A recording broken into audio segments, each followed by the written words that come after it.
विपक्ष की इंडिया गठबंधन के समन्वय समिति की बैठक आज होने वाली है। यह बैठक शाम 4 बजे दिल्ली में शरद पवार के घर होगी। इस बैठक में जेडीयू की ओर से ललन सिंह को शामिल होना था, लेकिन उनकी तबीयत खराब है। उनकी जगह अब जेडीयू की ओर से संजय झा इस बैठक में शामिल होंगे। तृणमूल कांग्रेस की ओर से कोई नेता नहीं होगा, क्योंकि टीएमसी सांसद अभिषेक बैनर्जी को ईडी ने आज पूछताछ के लिए भेजा है। वो नहीं आ रहे तो टीएमसी ने किसी दूसरे नेता को यहां आने के लिए नहीं भेजा। इंडिया गठबंधन के समन्वय समिति में 14 दलों के नेता शामिल हैं।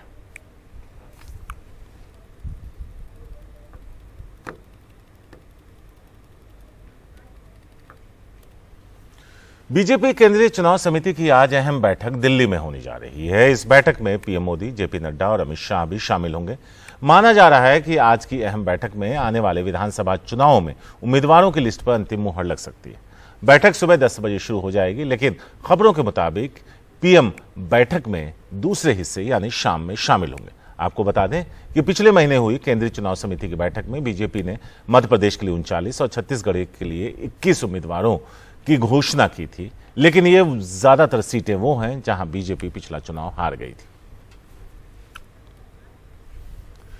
18 से 22 सितंबर के बीच हो रहे संसद के विशेष अधिवेशन की कार्यवाही पुरानी संसद में शुरू होगी और फिर नई संसद में कामकाज शुरू होगा। नए संसद के साथ एक नई बात और भी होगी। संसद में काम करने वाले सुरक्षा स्टाफ और कर्मचारियों की पोशाक नहीं होगी।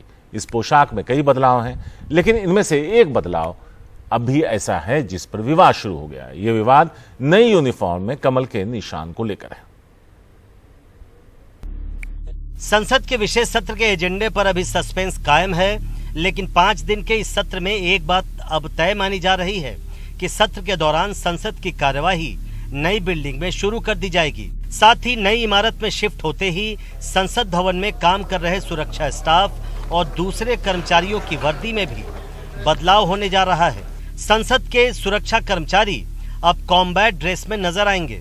अब तक वो नीले रंग की सफारी पहनते रहे हैं, अब वो 2 अलग अलग रंगों की ड्रेस में नजर आएंगे, जो सेना के जवानों की ड्रेस से काफी मिलती जुलती है। वहीं संसद के दूसरे कर्मचारी अब गुलाब के प्रिंट वाली हाफ शर्ट, खाकी पैंट और मरून रंग की जैकेट वाली यूनिफॉर्म पहना करेंगे। महिलाओं के लिए पहले की तरह ही साड़ी को यूनिफॉर्म बनाया गया है। नई यूनिफॉर्म डिजाइन करने का जिम्मा national institute of fashion technology यानी निफ्ट को सौंपा गया है, जबकि कपड़ा मंत्रालय ने कपड़ा चुनने में सहयोग दिया है। सूत्रों के मुताबिक पिछले सत्र के दौरान ही निफ्ट को संसद भवन के कर्मचारियों की यूनिफॉर्म बदलने की जिम्मेदारी दी गई थी और इसके लिए पूरी तैयारी भी कर ली गई थी, लेकिन किसी वजह से इसे टाल दिया गया। उधर कर्मचारियों के लिए तैयार शर्ट पर कमल जैसी आकृति बनाए जाने पर विवाद भी खड़ा हो गया है। कांग्रेस ने इस कदम पर आपत्ति जताते हुए कहा कि कमल की जगह मोर या बाघ की तस्वीर लगाई जा सकती थी। BJP party symbol is lotus. BJP का पार्टी सिंबल कमल है।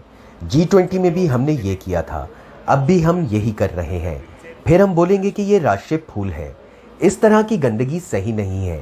उम्मीद करता हूं कि बीजेपी बड़ी होगी और पार्लियामेंट एक तरफा नहीं होगी। BJP grows up and not make the parliament a one sided partisan thing. दरअसल नई संसद में लोकसभा की थीम जहां मोर है, वहीं राज्यसभा की थीम कमल है, जिसे लेकर पहले भी विवाद हो चुका है।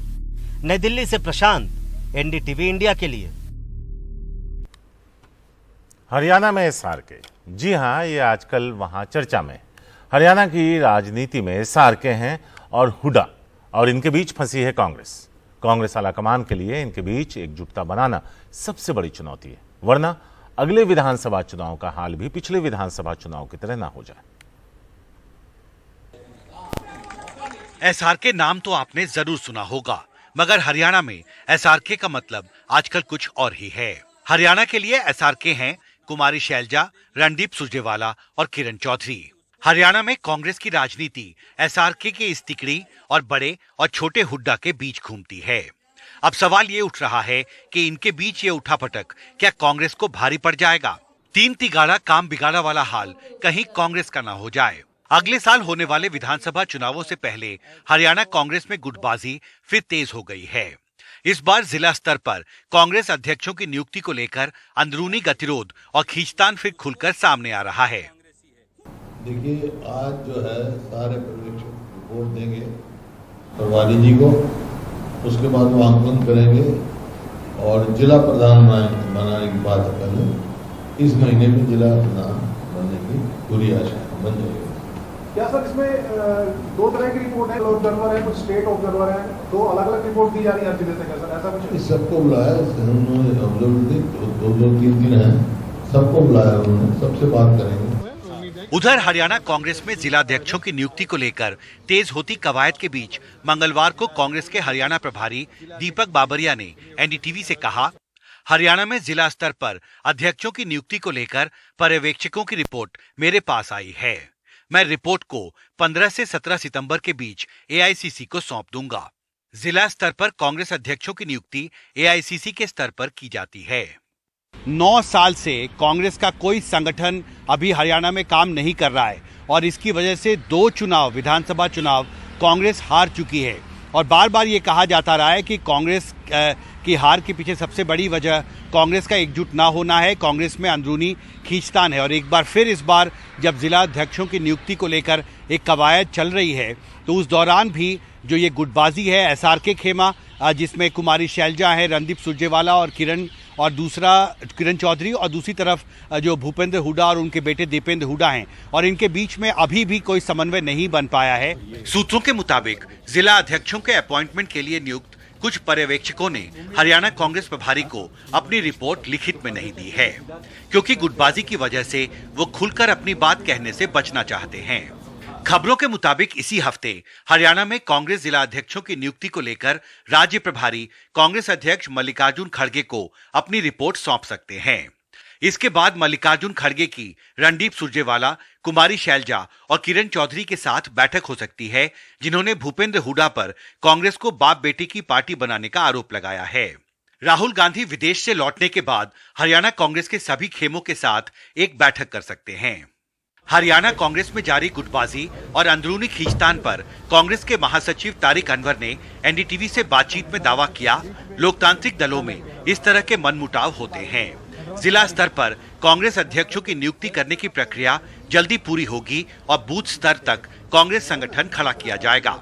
जो अलग अलग ग्रुप्स हैं, ये भी कहा जाता है गुटबाजी बहुत ज़्यादा रही हरियाणा कांग्रेस में और पिछली बार कुछ नेता ये मानते हैं कि हम चुनाव जीतते जीतते कांग्रेस रह गई गुटबाजी की वजह से।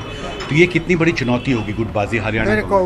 हमको ऐसा लगता है कि जैसा आपने शुरू में भी कहा आपको कि थोड़े बहुत मनमुटाव का मतलब ये हरगिज़ नहीं कि मतभेद है, वो थोड़ा बहुत जो भी है, जहाँ तक कि मन का भेद नहीं है, मैं ये कह सकता हूँ। मतभेद थोड़ा बहुत अगर हो भी सकता है क्योंकि हमारा संगठन लोकतांत्रिक है, लेकिन मन का भेद नहीं है। हम चुनाव में कोशिश करेंगे और हमारी कोऑर्डिनेशन कमेटी होगी जो इन सब चीज़ों को तय करेगी। हरियाणा कांग्रेस के सूत्रों के मुताबिक इस महीने के अंत तक हरियाणा में कांग्रेस संगठन का ढांचा तैयार कर लिया जाएगा और हर जिले में कांग्रेस के जिला अध्यक्षों की नियुक्ति भी संभव है।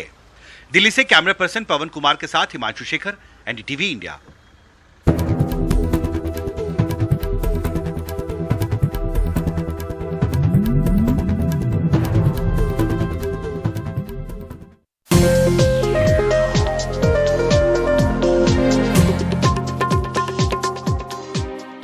राजद्रोह कानून पर सुप्रीम कोर्ट ने एक बड़ा कदम उठाया है।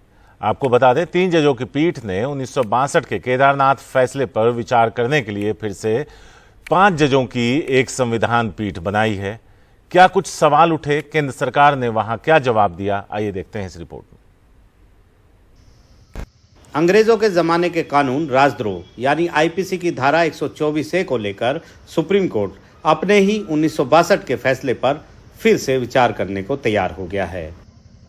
केदारनाथ फैसले में संविधान पीठ ने राजद्रोह कानून को बरकरार रखा था, लेकिन अब सुप्रीम कोर्ट ने कहा जब तक राजद्रोह कानून बरकरार है ये लागू रहेगा। हमारे सामने इसकी संवैधानिकता लंबित है। हमें तय करना है कि राजद्रोह कानून संवैधानिक है या नहीं। क्या सरकार और राज्य में अंतर है? क्या सरकार के प्रति असंतोष को राज्य के प्रति असंतोष के रूप में पढ़ा जा सकता है? नए कानून से राजद्रोह के पुराने मामलों पर कोई प्रभाव नहीं पड़ेगा। हालांकि इस मामले में केंद्र सरकार ने फिलहाल सुनवाई न करने की मांग की थी। केंद्र ने कहा नए कानून प्रस्तावित हैं। सरकार ने पुरानी गलती सुधारने की कोशिश की है। हमें कुछ महीने इंतजार करना चाहिए, लेकिन सुप्रीम कोर्ट ने इससे इनकार कर दिया।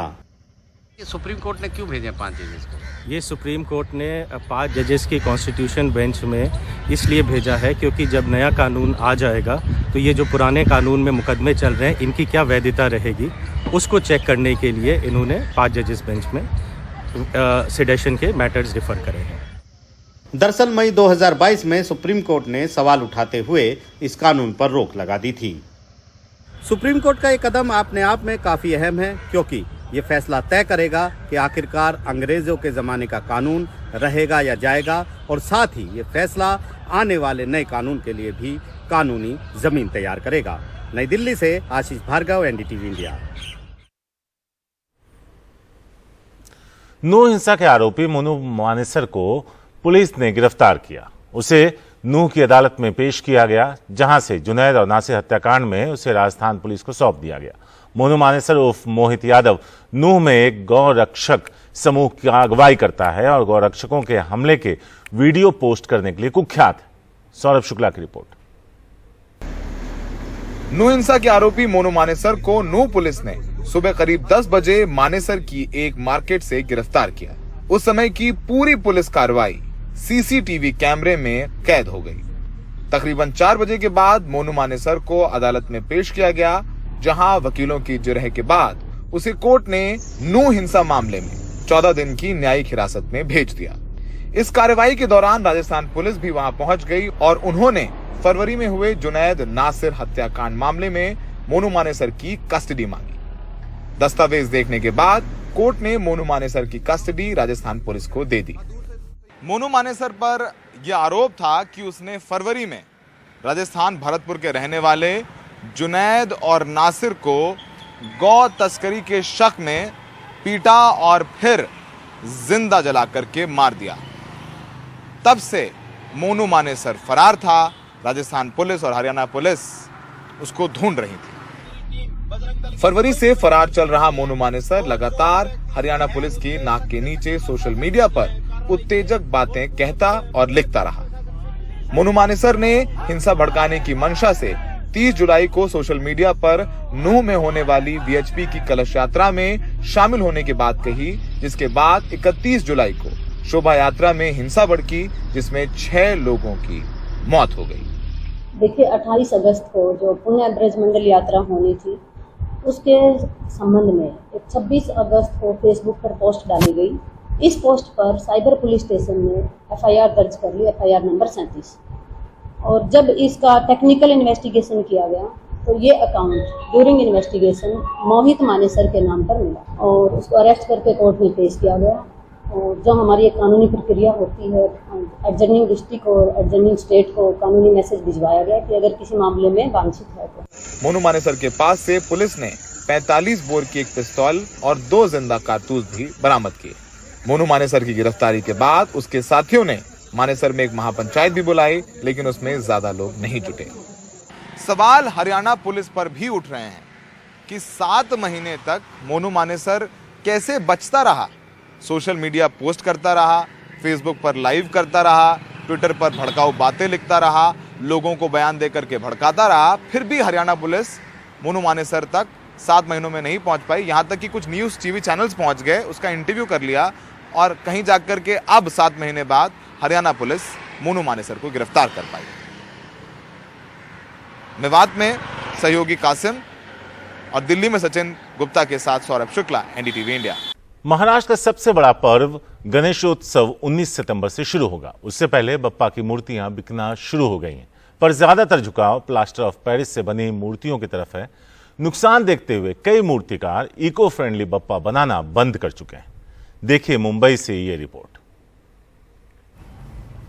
हाथ से बनने वाले इको फ्रेंडली बप्पा मिट्टी क्ले से बनते हैं, महंगे हैं, नाजुक हैं, पर पर्यावरण के लिए बिल्कुल फिट हैं। मिनटों में पानी में घुल जाते हैं। ये मूर्तियां प्लास्टर ऑफ पेरिस से बनी हैं, सस्ती और टिकाऊ हैं, लेकिन पर्यावरण के लिए खतरा। सस्ती पीओपी मूर्तियों की इजाजत हो तो भला ग्राहक करीब 30 से 40% महंगे इको फ्रेंडली बप्पा घर क्यों लाएं? अजय सावंत बीते 26 साल से गणेश मूर्ति बना रहे हैं, बेच रहे हैं। बृहन मुंबई गणेश मूर्तिकार संघ से भी जुड़े हैं। कहते हैं कि इको फ्रेंडली मूर्तियां खरीदने के लिए आए ग्राहक भी कीमत सुनकर पीओपी की तरफ ही रुख कर लेते हैं। मेरे पास अभी ज़्यादा से ज़्यादा 2 फीट की हाइट की है, क्योंकि अगर बनाना चाहे हम बना सकते हैं, लेकिन वो कॉस्टिंग में भी पड़ता है, तो मंडल या जो भी है उसको नहीं वो अफोर्ड नहीं कर सकते, नहीं करते। फिर उन लोग अल्टीमेटली खुद हमारा रेट सुनने के बाद में फिर उन लोग खुद पीओपी का चलो जान दे, इस साल है ना तो अभी चला लेते हैं। एक्चुअली ये 1.5 फीट की मूर्ति है मिट्टी की, जिसकी कॉस्ट है ना वो समझो मेरे हिसाब से हमको 4000 पड़ती है। वही 1.5 फीट की मूर्ति पीओपी में जो है वो 3000 में पड़ती है, मतलब 3000 में हम वर्क दे सकते लोगों को। ये यूसुफ गलवानी है। इको फ्रेंडली मूर्ति बनाना इस साल से बंद कर चुके हैं, अब मिट्टी का दिया बनाते हैं। वजह खुद सुनिए। 2 साल से हम अच्छा खासा गणेश बना रहे थे, सेलिंग भी हो रहा था। फिर लास्ट ईयर से गवर्नमेंट ने उनको अलाउ दे दिया पीओपी गणपति बनाने का, तो हमने तो बहुत सारा गणेश बना दिया था इको फ्रेंडली। तो उस वजह से मार्केटिंग में बिका नहीं, सब सस्ते के पीछे थोड़ा भागे, तो गणेश हमारा रुक गया। काफ़ी सारा 10 से 12 लाख का नुकसान हुआ हमको, तो हमने वो पूरा कारोबार ही बंद कर दिया। मोल्ड में क्या होता है पीओपी में, जैसे पीओपी उसके अंदर डाला तो अपना गणेश तैयार होके निकलता है, बस उसको खाली घिसाई है। लेकिन जब क्ले का बनाना है तो उसको ABCD के A से Z तक उसको काम करना है, दांत, फेस, आँख, पूरा उसको डिज़ाइन प्रॉपर करना है, काफ़ी सारा टाइम चाहता है उसमें। हमने तो सोचा कि चले अच्छा है सब लोग के लिए, बंद हो गया हमारा कारोबार। तो JJ स्कूल ऑफ आर्ट से फाइन आर्ट्स कर चुके मूर्तिकार संदीप गोगे भी नुकसान सहकर इको फ्रेंडली मूर्ति बना रहे हैं। परचेसिंग पावर है जो कंज्यूमर की हमारी, वो बहुत ही कम हो गई है, और जो हमारा भी मार्जिन कम होते जा रहा है, रेंट बढ़ रहा है, रॉ मटेरियल का कॉस्ट बढ़ रहा है, लेबर बढ़ रहा है, हर चीज बढ़ रहा है। इस वजह से जो बिजनेस जो स्पीड से भागना चाहिए वो स्पीड से नहीं हो पा रहा। रियाज जैसे होता है गायकी में, वैसे ये हमारा रियाज है। हम इसमें बहुत एफर्ट्स और प्रैक्टिस डालनी पड़ती है, इस वजह से हम इस चीज से दूर नहीं जा सकते। महाराष्ट्र में साल दर साल गणेशोत्सव पर्व को लेकर आस्था तो बढ़ती ही जा रही है, लेकिन बात जब ऐसे इको फ्रेंडली बापा की आती है तो जो मूर्तिकार हैं, कारीगर हैं, विक्रेता हैं, उनकी मांग यही है कि राज्य सरकार इसको लेकर नियम सख्त करे और एक नियम बनाए, पर्यावरण की फिक्र की जिम्मेदारी ग्राहकों पर न डाल दे, क्योंकि जब दरों में 35 से 40% फर्क हो तो अधिकांश लोगों का जो झुकाव है वो सस्ते गणपति मूर्ति की तरफ ही होता है। मुंबई से कैमरा पर्सन धनेश के साथ पूजा भारद्वाज, NDTV इंडिया।